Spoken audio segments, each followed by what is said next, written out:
નમસ્કાર, ન્યૂઝ 18 ગુજરાતીમાં આપનું સ્વાગત છે। હું છું આપની સાથે સંધ્યાને જોઈશું 3 વાગ્યાની મોટી ખબરો। ગાંધીનગરમાંથી મળેલા બાળકને સ્મિત નામ અપાયું। ગૃહ રાજ્યમંત્રી હર્ષ સંઘવીએ સિવિલ હોસ્પિટલ જઈ લીધી બાળકની મુલાકાત। બાળકના માતા પિતાની ભાળ મેળવવા સહકાર આપવા જનતાને અપીલ।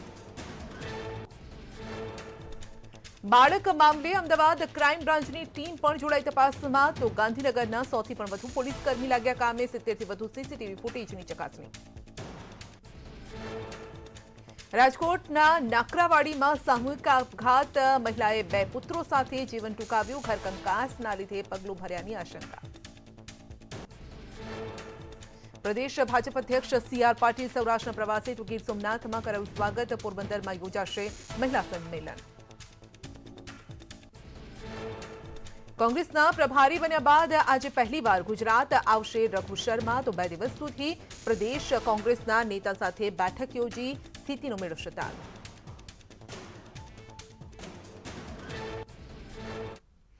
સુરતમાં સામે આવ્યો છે લવ જેહાદનો મામલો। બિહારના વિધર્મી યુવકે યુવતીને ફસાવી પ્રેમજાળમાં।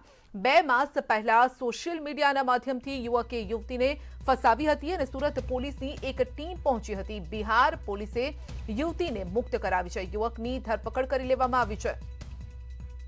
તો લવ જેહાદનો મામલો સામે આવ્યો છે। સુરતથી આ મામલો સામે આવ્યો છે। યુવતીને છોડાવવામાં આવી છે। યુવકની ધરપકડ કરી લેવામાં આવી છે। તો એક ટીમ બિહાર પહોંચી હતી। સુરત પોલીસની ટીમ બિહાર સુધી તપાસ માટે પહોંચી હતી।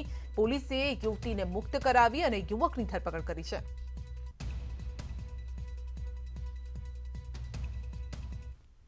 कुछ नहीं, रोज बातें होती थी। तो फिर तो दोनों ने सोचा था मतलब शादी तय करने का।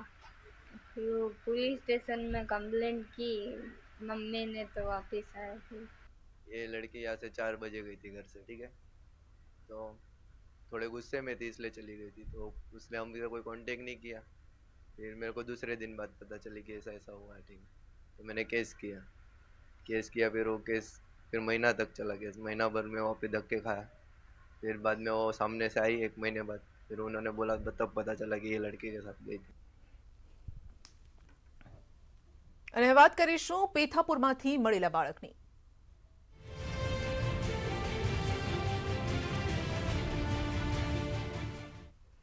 તો 4 અલગ અલગ થિયરી પર પોલીસ તપાસ કરી રહી છે। માતા પિતાને એકબીજા સાથે તકલીફની થિયરી એક સામે આવી છે।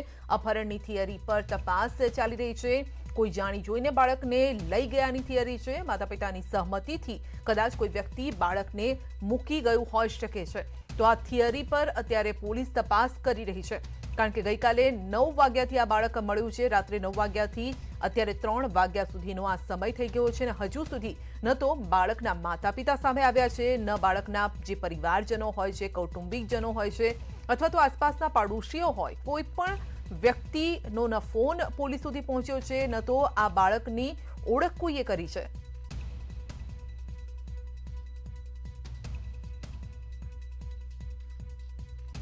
તો ગાંધીનગરના પેથાપુરમાં ગૌશાળા નજીક રાતના સમયે 1.5 વર્ષની આસપાસનું આ બાળક મળી આવતા રાજ્યનો ગૃહ વિભાગ પણ રાતથી જ એક્શનમાં આવી ગયું છે। ગૃહ રાજ્યમંત્રી હર્ષ સંઘવી માસૂમ બાળકને જોવા માટે હોસ્પિટલ પહોંચ્યા। જેમાં પત્રકારો સાથે વાતચીત કરતા તેમણે કહ્યું કે જિલ્લા પોલીસે રાતથી જ તપાસનો ધમધમાટ શરૂ કર્યો અને સમગ્ર રાજ્યની પોલીસને બાળકના ફોટા મોકલી આપ્યા છે। તેના વિશે તપાસ માટેની જાણકારી આપી દેવાઈ છે અને હાલ ભાજપના મહિલા કોર્પોરેટર બાળકની સાર સંભાળ રાખી રહ્યા છે। વધુમાં તેમણે રાજ્યની જનતાને પણ અપીલ કરી છે કે આ બાળકનો ફોટો સોશિયલ મીડિયામાં મૂકો, રાજ્યની પોલીસને બાળકના માતા પિતા સુધી પહોંચાડવા માટે મદદ કરો। 35 થી 9:40 ના સમય સુધી આખી જિલ્લાની પોલીસની ટીમ મુખ્યત્વે ત્યાં પહોંચી ગયેલી હતી। જિલ્લાના એસપી પોતે એમની નિગરાનીમાં તાત્કાલિક આ તપાસ રાત્રે જ ચાલુ કરી લેવામાં આવેલી હતી। 11 વાગે મારી એમની સાથે વાત થયા પછી એ ટીમ વધારવામાં આવી। 4 અલગ અલગ ટીમ પાડવામાં આવેલી હતી અને આજે સવારે આ 7 ટીમ અલગ અલગ પ્રકારની તપાસ આ બાળકને કોણ મૂકી ગયું, અલગ અલગ સીસીટીવી કેમેરાના ચેકિંગ ચાલે છે અને વધારામાં હમણાં જ અમદાવાદ ક્રાઇમ બ્રાન્ચને બી આ તપાસ માં જોડાવા માટે સૂચના આપેલી છે અને હમણાં બી એ તપાસ ચાલી રહી છે. સીસીટીવી અલગ અલગ દુકાનોના આસપાસના વિસ્તારના તમામ ચેકિંગ ચાલી રહી છે. મને વિશ્વાસ છે કે ઝડપથી જે વ્યક્તિ આ બાળકને મૂકી ગયું છે એને પકડવામાં આવશે અને આ બાળકને ન્યાય અપાવવા માટે આપ સૌ ચેનલોનો, ગુજરાતના લોકોનો જે પ્રકારની લાગણી છે એ લાગણી નહીં દુભાશે અને એ લોકોની લાગણી ને પરિપૂર્ણ કરવા માટે રાજ્ય સરકાર અને પોલીસ દ્વારા કાર્ય ચાલુ છે. સવારે જ આદરણીય મુખ્યમંત્રી શ્રી બી આ વિષય માટે તાત્કાલિક એમની સૂચના આવેલી છે અને આ બાબતે કામ ચાલી રહ્યું. તો બાળકને નામ સ્મિત આપવામાં આવ્યું છે. હોસ્પિટલ સ્ટાફ, પોલીસ અને હાલ સાર સંભાળ લેતી મહિલાએ સ્મિત નામ આપ્યું છે આ બાળકને.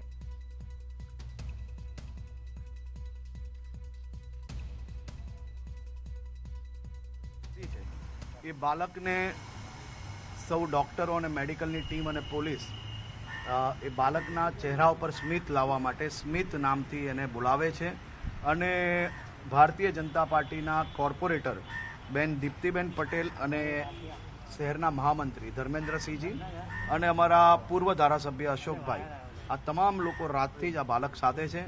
એ બેનના ખોલામાં જે ભારતીય જનતા પાર્ટીના કોર્પોરેટર છે દીપ્તિબેન, એ રાતથી જ પોતાના બાળકને જે રીતે ખોલામાં રાખે એ રીતે આ બાળકને ખોલામાં રાખીને એના ચહેરા ઉપર સ્મિત લાવવાનો પ્રયત્ન કરે છે. ગૃહ રાજ્યમંત્રી હર્ષ સંઘવીએ બાળકના માતા પિતાને શોધવા માટે રાજ્યની જનતાને પણ મદદરૂપ થવા માટે અપીલ કરી છે. મારી આપની ચેનલોના માધ્યમથી જનતાને માત્ર એક જ અપીલ છે, આ ફોટાને તમારા સોશિયલ મીડિયાના માધ્યમથી, વોટ્સએપના ગ્રુપમાં તથા સોસાયટીના સૌ સભ્યોને આજુબાજુમાં બતાડો અને આ ફોટો અગર આપને કોઈ બી એવું લાગે કે આ બાળક પરિચિત છે, થોડું બી અગર આપને એવું લાગે તો આપ ગાંધીનગર પોલીસને આની જાણકારી આપો. જો આ જાણકારી આપની જાણકારીથી હું એવું માનું છું કે આ કેસ સોલ્વ કરવામાં અમને વધુ મદદ મળશે અને જનતાને બે હાથ જોડીને અપીલ કરું છું કે આને સાચા માત્રામાં સોશિયલ મીડિયાનો ઉપયોગ કરવા માટે આજે તમારી પાસે જે એક ચાન્સ છે એ ચાન્સનો ઉપયોગ કરીને આ બાળકના ચહેરા પર ફરી સ્મિત લાવવા માટે આપ મદદ. ગાંધીનગરના પોલીસ વડા મયુર ચાવડાએ પણ જણાવ્યું કે પોલીસે તપાસનો ધમધમાટ શરૂ કર્યો છે. બાળકને મૂકી જનાર વ્યક્તિ, માતા પિતાની શોધખોળ માટે ગાંધીનગર એલસીબી, એસઓજી, મહિલા અને પેથાપુર પોલીસની ટીમ કામે લગાવાઈ છે. 10 અલગ અલગ ટીમો બનાવી અને અલગ અલગ વિસ્તારમાં અલગ અલગ કામગીરી કરી રહી છે. સીસીટીવીનું મોનિટરિંગ હોય, ટેકનિકલ સર્વેલન્સ હોય, માહિતી ભેગી કરવાનું હોય કે બાળકની ઓળખ કરવાનું હોય, જે પ્રમાણે સૂચના આપી છે તમામ જગ્યાએ કામગીરી છે અને અપેક્ષા છે કે ટૂંક સમયમાં અમે આ બાળક કોણ છે અને ક્યાંથી આવ્યું છે એનું આઈડેન્ટિફિકેશન કરી શકશું. અત્યારે જે ગુજરાતમાં અમારી જે ટીમો છે એ અલગ અલગ રાજ્યોમાં SCRBનો કોન્ટેક્ટ કરી રહી છે અને ત્યાં આ પ્રકારનું આવું બાળક કોઈ બી મિસિંગ હોય તો એનો એક સંપર્ક કરી 1 to 1 વાત કરીને આઈડેન્ટિફિકેશન કરવાનો ટ્રાય કર્યો છે કે કદાચ બીજા કોઈ રાજ્યનું બાળક હોય ને અહીંયા આવ્યું હોય એ બાબતે પણ તપાસ ચાલી રહી છે. અત્યારે લગભગ મેજોરિટી ઈમેલ મારફતે તો ગઈકાલ રાત્રે જ આખા દેશમાં આ બાબતની માહિતી પહોંચી ગઈ છે, પણ 1 to 1 કોન્ટેક્ટ અમે કરી રહ્યા છે અને મહિલાઓની ટીમો અલગ અલગ રીતે અલગ અલગ જગ્યાઓ પર કામગીરી કરી રહી છે. આમાં હોસ્પિટલમાં બાળકની સાર સંભાળ લેતા ડોક્ટરે પત્રકારો સાથે વાતચીત કરતા કહ્યું કે બાળક હાલ સંપૂર્ણ રીતે સ્વસ્થ છે.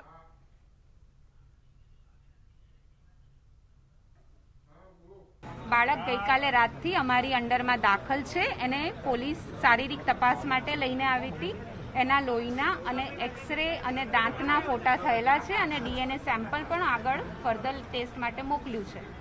તપાસ કરતા બાળક શારીરિક રીતે સંપૂર્ણપણે સ્વસ્થ છે. DNA સેમ્પલના રિપોર્ટની રાહ જોઈએ છીએ. બાકી અમારા તરફથી બીજા કોઈ નથી રિપોર્ટ. 7 થી 9 મહિના વચ્ચે હોઈ શકે. ગાંધીનગરમાં બાળક તરછોડવાની ઘટનાની ભાજપના પ્રદેશ પ્રમુખ CR પાટીલે દુઃખદ આ ઘટના ગણાવી છે.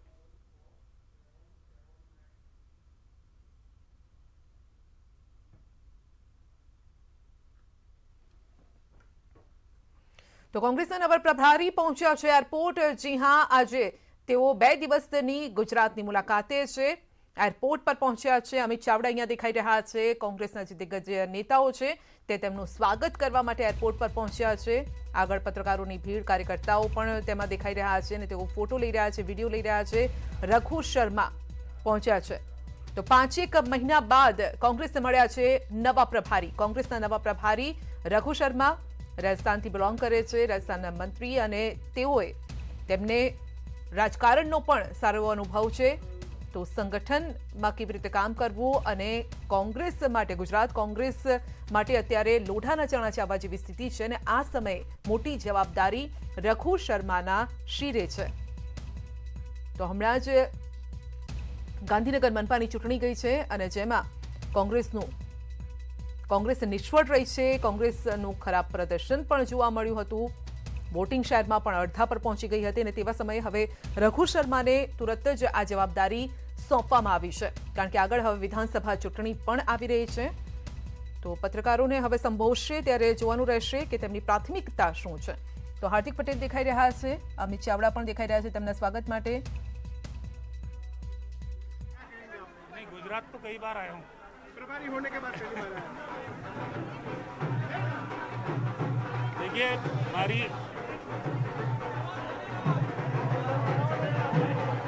पार्टी की राष्ट्रीय अध्यक्ष आदरणीय सोनिया गांधी जी, हमारी पार्टी के राष्ट्रीय पूर्व अध्यक्ष आदरणीय राहुल गांधी जी, प्रियंका गांधी जी, उन्होंने एक बहुत ही महत्वपूर्ण जिम्मेदारी गुजरात के प्रभारी की मुझे सौंपी है और मैं आज महात्मा गांधी की इस धरती पर, पवित्र धरती पे आया हूँ, जिनके नेतृत्व में कांग्रेस ने एक लंबी लड़ाई लड़ी ब्रिटानिया हुकूमत के खिलाफ और जिनके सिद्धांतों की बुनियाद पर कांग्रेस पार्टी ने लंबे समय तक आज़ादी का आंदोलन किया, देश को आज़ादी दिलाई। और इसीलिए हम बार बार कहते हैं कि देश के आम आदमी की आत्मा का निवास करता है कांग्रेस पार्टी की आइडियोलॉजी में। कई उतार चढ़ाव आपने देखे हैं, सत्ता में कांग्रेस रही है, सत्ता में नहीं रही। हमने तो उस हुकूमत के खिलाफ मुकाबला किया है जिनका सूरज कभी अस्त नहीं होता था। तो भारतीय जनता पार्टी से मुकाबला होगा, डट के मुकाबला होगा और पूरी पार्टी एकजुट होकर लड़ेगी। और आप देखेंगे 2022 में कांग्रेस पार्टी यहाँ सरकार बनाएगी। फाइट का रोडमैप किस तरह का रहेगा, किस तरह का संगठन रहेगा, और कई संगठन में भी हुद्दे भी बाकी रहे हैं, तो किस तरह देखिए आज मैं पार्टी के जितने वरिष्ठ लोग हैं उनसे चर्चा करूंगा 1 to 1। पार्टी के विधायकों से हम बात करेंगे, जिला कांग्रेस से जो अध्यक्ष हैं हमारे उनसे बात करूंगा। हम आगे की रणनीति क्या बनाते हैं। पहली प्राथमिकता कांग्रेस को मजबूत करने की है, जहाँ जहाँ पार्टी का कोई नेटवर्क बाकी नहीं वो मजबूत करना, वापस बनाना है। जब पार्टी संगठन खड़ा हो जाएगा बूथ लेवल तक, उसके बाद में हम लोग जो ये सरकार है पिछले 4 साल से तो हो गए आज इस वर्तमान सरकार को, और बीजेपी को तो काफ़ी टाइम हो गया आप जानते हैं, इनकी विफलताओं के खिलाफ भी सड़कों पर कांग्रेस उतरेगी।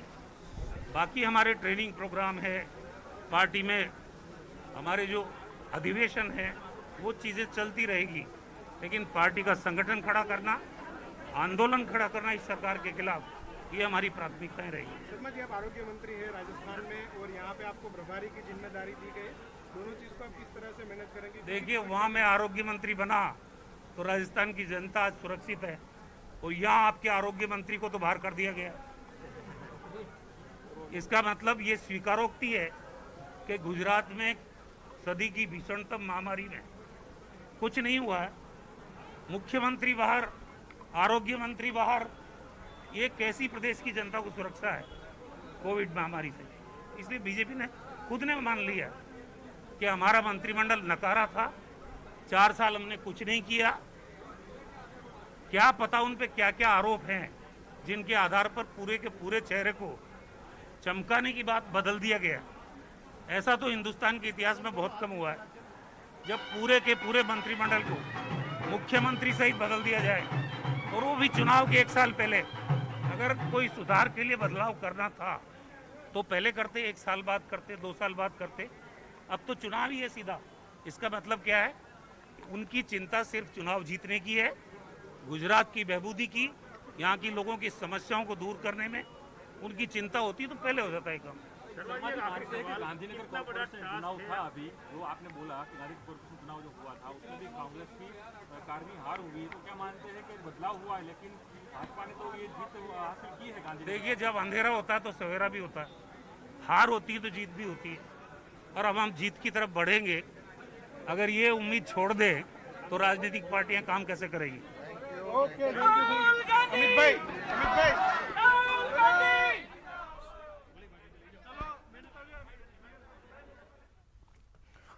તો ભાજપ સામે મજબૂત ટક્કર આપીશું। જી હા, 2022ની જે ચૂંટણી આવી રહી છે, વિધાનસભાની ચૂંટણીમાં મજબૂત રીતે ટક્કર આપવામાં આવશે અને 2022માં એ વિશ્વાસ વ્યક્ત કરવામાં આવ્યો છે, દાવો કરવામાં આવ્યો છે નવા પ્રભારી તરફથી, રઘુ શર્મા તરફથી કે 2022માં કોંગ્રેસની સરકાર બનશે। આ સાથે જ તેમણે સવાલ પણ ઊભા કર્યા છે કે વિધાનસભા ચૂંટણી આવતાના 1 વર્ષ પહેલા જ શા માટે મુખ્યમંત્રીને બદલી દેવામાં આવ્યા, આરોગ્ય મંત્રીને બદલી દેવામાં આવ્યા, કારણ કે કોરોનાની પરિસ્થિતિ હજી સંપૂર્ણ રીતે ટળી નથી, કોરોનામાંથી બહાર નથી નીકળ્યા અને એ સમયે પણ આરોગ્ય મંત્રી બદલી દેવામાં આવ્યા, તો આખું મંત્રીમંડળ બદલાઈ ગયું, એવા કયા કારણો હતા તે સવાલ બીજેપી પર ઊભા કર્યા છે તેમણે। તો પ્રભારી બન્યા બાદની આ તેમની પહેલી મુલાકાત છે। એરપોર્ટ પર તેમનું ભવ્ય સ્વાગત કરવામાં આવ્યું, ઢોલ નગાડા વગાડવામાં આવ્યા હતા અને ત્યારબાદ હવે રઘુ શર્મા ભદ્રકાળી મંદિર જશે અને ત્યાં દર્શન કરશે। તો નગરદેવીના તેઓ પહેલા દર્શન કરશે અને ત્યારબાદ મીટિંગોનો દોર સતત ચાલશે, પરંતુ એક વિશ્વાસ વ્યક્ત કરવામાં આવ્યો છે કે 2022માં કોંગ્રેસની સરકાર બનશે। જોવાનું રહેશે કે નવા પ્રભારી આવવાથી શું કોંગ્રેસમાં કોઈ બદલાવ આવે છે, જે સંગઠન છે તેમાં કોઈ બદલાવ આવે છે કે નહીં, કારણ કે કોંગ્રેસમાં હંમેશા એ પ્રકારની વાતો સામે આવતી હોય છે, જ્યારે પણ ચૂંટણી લડવાની વાત હોય કે પછી જનતા સામે અથવા તો ભાજપને ટક્કર આપવાની વાત હોય, હંમેશા કોંગ્રેસ નબળી પડતી આવી છે। જનતાના મુદ્દાને લઈને ઉઠાવવાની વાત હોય તેમાં પણ જોઈએ એવું પ્રદર્શન જોવા નથી મળતું અને ત્યારે જ તેમના ઉપર સવાલ ઊભા થાય છે। બુલેટિનમાં આગળ વધીશું નાનકડા બ્રેક બાદ।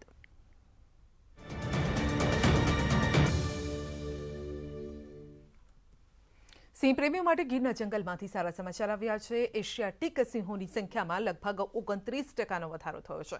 5 જૂન પૂનમે સિંહોની ગણતરી કરવામાં આવી હતી અને 1400 જેટલા વનકર્મીઓ આ સિંહની ગણતરીમાં જોડાયા હતા। 2020માં ગીરના જંગલમાં એશિયાટિક સિંહોની સંખ્યા 674 પર પહોંચી ગઈ છે। વર્ષ 2015માં સિંહોની ગણતરી કરાઈ અને ત્યારે સંખ્યા હતી 523। વન વિભાગ દ્વારા 30,000 ચોરસ કિલોમીટર જંગલ વિસ્તારમાં સિંહોની ગણતરી કરવામાં આવી। 2020માં આ સંખ્યા 674 પર પહોંચી અને જેમાં પુખ્ત સિંહોની વાત કરીએ તો 161 નર, 260 માદા, પાઠડા સિંહોની સંખ્યા 45 નર, 49 માદા, જ્યારે કે 22 વણ ઓળખાયેલા છે। તો સિંહ બાળની સંખ્યા 137 હોવાનું સામે આવ્યું છે।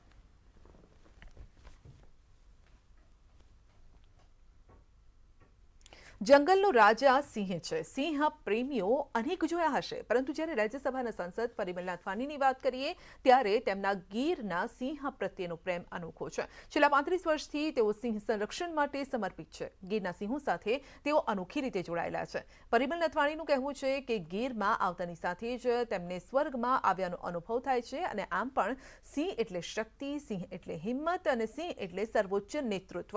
આવા બળવાન જંગલના રાજાને બચાવવા માટે પરિમલ નાથવાણી છેલ્લા 35 વર્ષથી કામ કરી રહ્યા છે।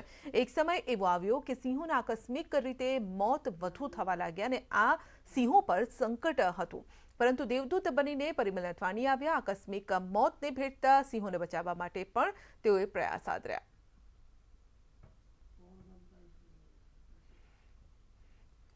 लास्ट 35 साल से यहाँ आता रहा हूँ। उस टाइम पे बहुत सुविधा नहीं थी, तो मैं ट्रैकरों की गाड़ी में बैठता था। सुबह में 6 बजे 5 बजे निकलती थी ट्रक, और लोकेशन पार्टी जितनी होती थी उस टाइम पे टेलीफोन भी नहीं था, दूसरी अवेलेबिलिटी भी नहीं थी, तो जाते थे और वो ट्रैकर के साथ घूमते घूमते फिर हम लोग आते थे। फिर 11 बजे तक इनका रूटीन काम हो जाता था और मेरा काम हो जाता था सिंह देखने का और वाइल्ड लाइफ को देखने का। दोनों चीज मुझे अच्छी लगती थी। जब जब मैं काम से निकल के आता हूँ यहाँ पे तो यही लगता है कि मैं स्वर्ग में आ गया हूँ। सिंह भी रात को जो है ना, इसको बोलते हैं हुक्ते।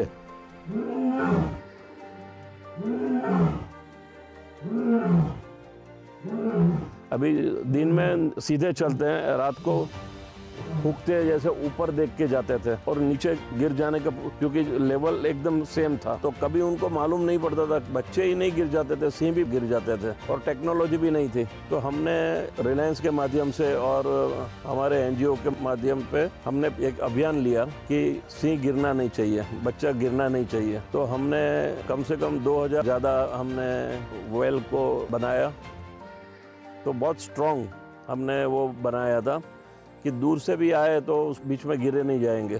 तो वो आज भी अवेलेबल है। इस एरिया में पहले बहुत डॉक्टर्स भी नहीं थे लायन के लिए, अब तो कुछ सुविधा अच्छी हो गई है और मैं अभिवादन करूंगा हमारे प्राइम मिनिस्टर मोदी जी ने, जो आज तक ये सुविधा बढ़ाने के लिए काम किया है।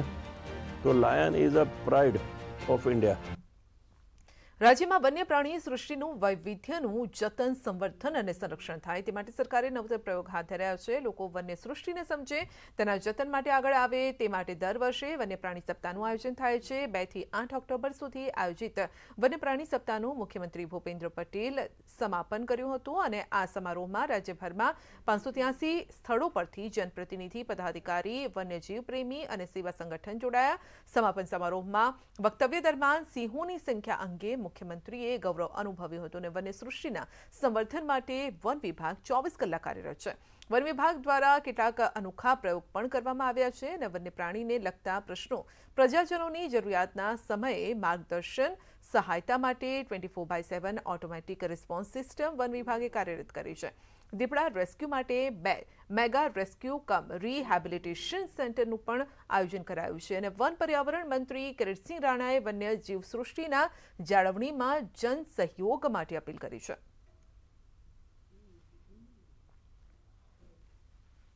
ગીર સોમનાથના વેરાવળ ખાતે ભાજપના કાર્યાલયનું નિર્માણ થવા જઈ રહ્યું છે અને કાર્યાલયના ખાતમુહૂર્ત કાર્યક્રમમાં ભાજપ અધ્યક્ષ CR પાટીલ ખાસ ઉપસ્થિત રહ્યા હતા। કાર્યક્રમમાં કાર્યાલયમાં 400 અને 150ની ક્ષમતાવાળા 2 હોલ પણ હશે। શાસ્ત્રોક્ત વિધિથી CR પાટીલના હસ્તે ખાતમુહૂર્ત કરાયું અને સાથે જૂનાગઢ જિલ્લા સહકારી બેંકનું પણ લોકાર્પણ કરાયું હતું। તો આગામી વિધાનસભા ગીર સોમનાથની તમામ બેઠક પર વિજયનો વિશ્વાસ પણ CR પાટીલે વ્યક્ત કર્યો।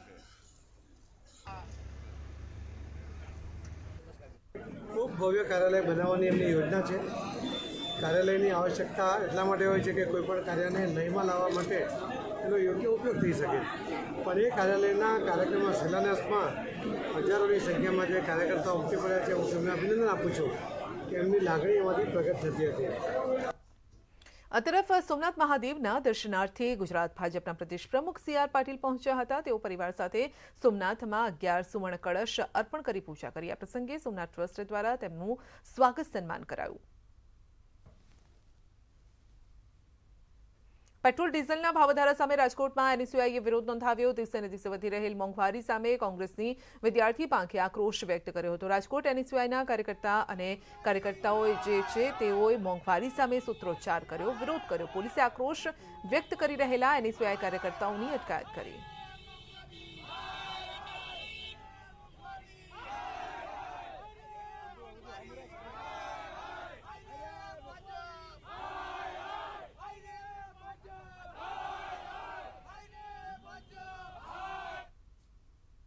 દેશ હવે પ્રથમ ડોઝના 100% વેક્સિનેશન તરફ આગળ વધી રહ્યો છે, ત્યારે હજુ પણ અનેક લોકોમાં રસીકરણની જાગૃતિના અભાવને લઈને સ્થાનિક તંત્રને હાલાકી પડી રહી છે। આવી જ એક ઘટના ઇન્દોરમાં સામે આવી, જેમાં પરિવારને વેક્સિન પર નહીં પણ કોરોના વેક્સિનથી મોત થઈ જવાની અફવા પર વિશ્વાસ છે। તો દેશમાં વેક્સિનેશન અંગેનું નેટવર્ક 18 અને ફેડરલ બેંકનું જાગૃતિ અભિયાન સંજીવની શોર્ટ ઓફ લાઈફ દौलताबाद ગામ પહોંચ્યું અને પરિવારને સમજાવ્યા કે વેક્સિન લેવી એ સંપૂર્ણપણે સલામત છે। ચાલો જોઈએ અહેવાલ।